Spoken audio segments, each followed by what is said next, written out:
Hi, I'm Kathleen Barger from Winton Woods Middle School, and I am privileged to be one of the Humanities teachers here at our school. Humanities is a very unique class, especially around the area. It is a 21st century learning project-based class where we give the kids real-world issues and real-world problems and ask them to come up with solutions. We've worked on world hunger. We've worked on community issues. And we also wanted them to be able to be responsible voters. So we have taught them some research skills to see how they can be more responsible citizens. One of the ways that we've done that is we've had them research different controversial issues, things like legalization of marijuana, physician-assisted suicide, corporal punishment, drinking age or driving age. And we've asked them to create an unbiased report looking at both the pros and the cons. We know that kids, as they get older, are going to have to make very important decisions about laws and about politicians, so they need to be able to understand both sides. So we had the kids research the history of a controversial issue and then present both the pros and the cons in an unbiased way. That was very difficult because the kids were very interested in presenting their point of view. Instead, we said, no, it's not important to present your point of view. It's important that everyone understands the issue completely.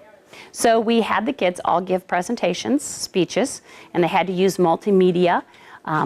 Oral communication is so vital to success in the 21st century and in the workplace. And after they gave their speeches, we chose the top 8, and we asked for them to be, we called it the Elite 8, and they presented to school board members and our principal, and they chose a top, second, and third place winner. Corporal punishment is a form of physical punishment deliberately sent to another person to show them that what they did was wrong. School corporal punishment is mostly focused on children, except for judicial, usually where it has to go with adults, since they're usually the ones in court. School corporal punishment, it is inflicted in school, and the weapon, so to say, usually used is a wooden paddle.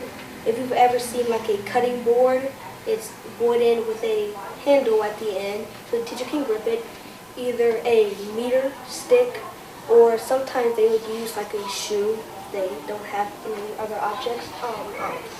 The teachers usually take them into the hallway to spank them if like the kids are doing something out of class, like in the hallways in between bells, or they're just being mean to the teacher.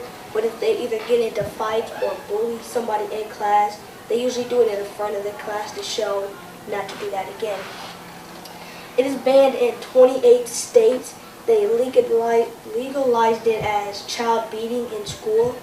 For your child to be able to get whooped in school, they have to send home a form saying that your child is allowed to be whooped inside the school. This is 8th grade Humanities seminar. So it's about 60 Winton Woods Middle School students enrolled in the Humanities class, and what they are working on right now is our newest project, which is called Project Citizen. This is the 3rd year that we have offered this assignment, and basically what the students are asked to do is to select a public policy. It can be one that they create, that they wish was either in existence in their school, their community, their state, or it even could be national. So they propose a policy. If they think there's a new one that is needed, or one that's in existence that they feel should be changed, or maybe it's not being enforced consistently, they explain the problem, they do some research on it, they come up with alternative policies, they choose what they feel is the best one, and then they actually create an action plan for how they're going to make this public policy happen.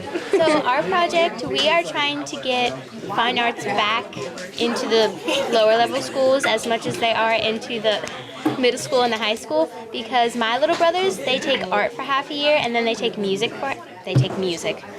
gym for half a year, and I don't think they like that very much, and I know I wouldn't like that very much. So we are trying to get their classes back into the curriculum. We're taking surveys to see like what kids like the fine arts and what kids don't. We were going to try and get like more after school like art classes Oh, yeah, and that's such. right. So the kids who wanted to take it could take it, even if they don't change like the school day curriculum. They could at least have the classes after school or maybe before school if they really wanted to come. Oh, the little girl down my street for reading classes, she gets on my bus sometimes in the morning, and then she'll go to the elementary school and she'll have reading classes to help her in the morning, and then she'll go to school. So maybe they could do that with like art and music and stuff. Or maybe they could do something where on the weekends kids come to school and they sort of do the arts things. Because art's not like a job. It's not like coming to school for math on the weekends. It's something fun. It's like a recreational activity. So it's not. Our project is about lunch menus and lunch period. Sometimes in our school the lunch runs out and we want to make a change in for keeping the lunches or adding more and lunch counts and getting better lunches because, you know, Food nasty. sometimes. I mean, that's basically kind of it. We have to do a 4-panel board, discover the problem, discuss our problem, like our solutions, and make an action plan. That's our project. So one of the goals of Project Citizen is to show kids, specifically these 8th grade students, that, believe it or not, adults are interested in what they're thinking. Adults are interested in listening to their ideas. And then the goal is that they create a policy or modify one that exists, and that they have an option or they have the availability to meet and talk with, whether it's an elected official or a school board member or one of our principals, and actually get to see what it's like, you know, some of the things that are easy and difficult about the creation of public policy. So right now what the students are doing is they just created or selected their policy. They're creating surveys, making questions to interview different school officials or elected members of the community, and they're getting those questions ready. And what the ultimate project will be is they'll create a display and make a presentation to a panel of teachers, administrators, and school board members. And then there's actually, this year the state of Ohio has through the OCLRE, a virtual competition. So we will submit their entries online to compete at the state level.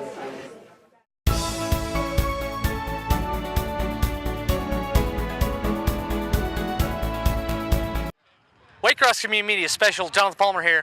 We've just been here doing a truck demonstration. We got the chance to see this Winton Woods High School baseball field transformed from a kind of almost disastrous, very vulnerable to precipitation, very vulnerable to flooding. It has been transformed thanks to the Reds, the Mott's group. It has been an awesome day. They've done it really quick in about 7 hours. It's amazing. They've resodded this grass. They've leveled out the baselines. Take a look at this. You know, they've redone the baselines. They've flattened out the field here. You can kind of see some circles as they're flattening it out. Look at this. That is a new base bag. They took some awesome time. They had a bunch. They have end loaders. They had bobcats. They had flatteners. It was an awesome construction project. Under this tarp is let's just peel up a corner. That's a new pitching mound. There's new pitching rubber under there. Down under this tarp here at home plate, there's a new home plate rubber. It is an awesome field. You can kind of see a little sod line here. It's amazing. They had beautiful weather to do this. It's actually construction season here at Winton Woods. They're tearing down the old visitor stands at the football field that have been there since 1971, made by volunteers. They've got a big construction crew over there. They've torn down about half of it, since I've been here forever. I've been in that press box. It's kind of sad to see it gone. They're going to lose a little seating capacity, but it's going to be good on the whole. Joe. Yeah. Will you come up here, please? Yeah. Hey, guys, I want you guys to give this man the biggest round of applause you've ever given in your entire life. Without this man, we could not have this field that is so great and so amazing and so ready to go so that we can do the best we can this season. So, do anything you can to thank him, because without him, we would not be able to have this. So go ahead, one more round of applause.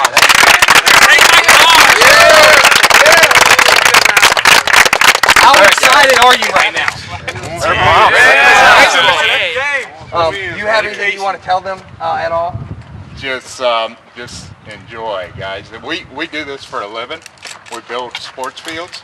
We go all over the country doing them. So we've done the Atlanta Braves and the Florida Marlins and Baltimore Orioles, Dodgers, and so and then a lot of high school field work. We did your football field some years ago, but there's nothing like doing it from the heart. We had the this is our business, so it's how we make our livelihood. But really cool on a day like today to come bring our whole team out and be able to do it, just to give back. And so we're wanting you guys to really enjoy it and want to win some games, man. Yeah. So without this man, this would not have been possible. So we really can't thank you enough, Joe. You betcha. And, New head coach of the Winton Woods Warriors, Brad Semino Wasilewski. It took me about 5 times just to try and remember the basics of the name. But Brad, so you come here, you've got a program to start fresh with your first year, and you've got this great new infield here. it is amazing. I mean, we couldn't ask for more from this great company to come out, donate all their time, and get us all this great stuff. The base pass, the actual flatness of the field. We've never had a batter's box that wasn't covered in water. I mean, this is just amazing, and we're ready to rock and roll with it and do everything we can. How did this come about? Where did this start from? Did someone from Winton Woods go out to apply for it, or did they just kind of pick one at random that they saw needed it? Actually, what happened was Mr. Schramm, one of our guys on our varsity team, his son plays here. He applied through the Reds Community Fund to get a grant to fix the field. We were 4th in line on the field, so what happened was the Modes company decided to come up and step up and help us out, even though we didn't get the Reds grant, and they donated their time and money to help get this field ready to go. Can you tell us a little bit about your background since you're new to Winton Woods area? Where did you come from? What's your baseball philosophy? I grew up in Texas. I played baseball my freshman year. I switched to football, played football the rest of my life, but I've coached a lot of different places. I coached at the YMCA. I've ran programs through the YMCA. I also helped coach some high school teams here and there on the side as volunteers. I coach football here. I think Dwight really likes my enthusiasm, my energy, and that's why he wanted me to be the head varsity baseball coach here. But it really wasn't my background in baseball as per se. It's really my coaching knowledge is really why he wanted me to be here. So, what attracted you to the Winton Woods district? What attracted you to this part of the world? This country. This country is so baseball enthusiastic. Why Winton Woods? Why Forest Park? I chose Winton Woods because I came and visited. I'm a teacher here. I came and visited last year, my first year teaching. I worked at UC. I met Mr. Lanier, who's a teacher here in the building. He brought me in. I walked through the school. The kids were great. Everybody was very at-home feeling, really. And so as I talked to them and as I explored the school, I seen what it had to offer, and it just really felt like this is where I needed to be. I mean, everybody was very open-armed, and everybody was really excited to have somebody new in. And when I came in, everybody opened me up with open arms, and it was fantastic. A lot of thing that keeps the school program running is community alumni involvement. How do you intend to try and increase that? Because we know baseball and some of the more minor sports per se get a little less support from the community. How do you try to increase that? Well, we're starting out with getting a new field. We got to get some wins in the book. That's the next step. We get some wins in the book. I think that'll really help get some of the community members out here and seeing the program. Winton Woods hasn't had a winning baseball season since they've been a school. So we really just got to get that starting to be built. I think we have a great parent base, and they're going to start coming out here and bringing their friends and family. So that's the word of mouth's got to spread after that of how good we are doing and how good the field looks, how good everything looks. Next thing is going to be then more seating. Oh yeah. Absolutely. Well, thank you very much. Good luck this season. Great to have you in the Winton Woods School District. Terrell Allen, 4-year starter for the Winton Woods High School baseball team. Your senior year, you get this awesome new infield. How does it feel? It feels great because the past 3 years I've been here, it's been pretty bad, and it's just good to see this. That the program's getting better. We're getting new coaches. It's just a good feeling around here. It's better. This is like the best year I've been since my whole high school career.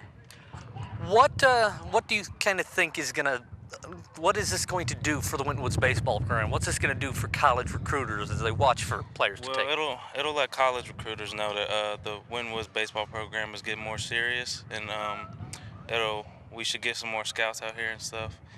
And it's good for the program and the community. We could just have a better, because Winton Woods is known for football more, and now we could be known for baseball too.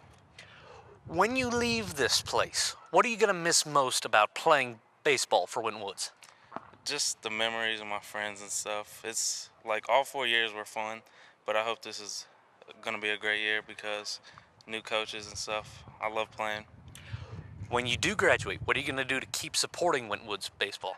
I'll try to be back almost every year, help just watching the baseball team, try to help out as much as I can.